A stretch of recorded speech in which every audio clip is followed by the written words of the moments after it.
Thanks very much. Well, the PM's been on the warpath over social media trolls, but now he's found himself on the receiving end of some web justice, kicked off the Chinese platform WeChat. Whether it's mischievous kids or obnoxious colleagues, we've all been there. I'm PBO and I'm a poopy head. Hellier strikes again. I should probably stop typing now.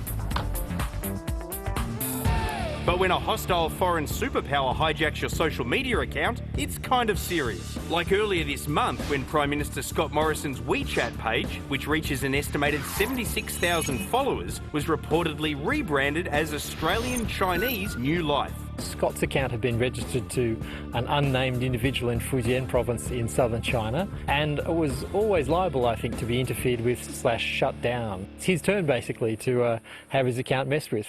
For the uninitiated, WeChat is somewhere between Twitter and Facebook. In China, it's way bigger than both. And while it's privately owned, it's subject to strict censorship by the Chinese Communist Party. So something like this would probably be fine. The Chinese nation is a great nation. Through hardships and adversity, it remains indomitable. P.S. PBO is a poopy head. Maybe this was a malicious hack, but I think more likely than not it was state-sanctioned, and it shows the attitude towards free speech and freedom of expression that comes out of Beijing.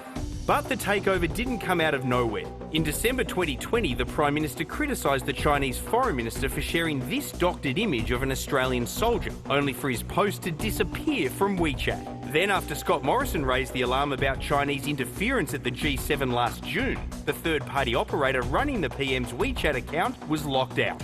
Meanwhile, opposition leader Anthony Albanese's been posting with impunity. The government's not able to respond to those attacks now that the Prime Minister's account has been taken down.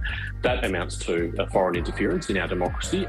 Paterson's now calling for a bipartisan boycott. I very much doubt that the proposal by James Paterson is going to happen, mainly because the Liberal Party are much better on WeChat than the Labor Party are. For our pollies, the value of WeChat is obvious. It's vitally important that the Australian government is able to reach all Australian citizens, whatever their heritage. But if that access carries such a clear risk to our sovereignty, is it worth it? There is a real concerted campaign to portray Australia in particular as a racist society and to discredit Australian democracy. As a state, absolutely, we should be extremely cautious.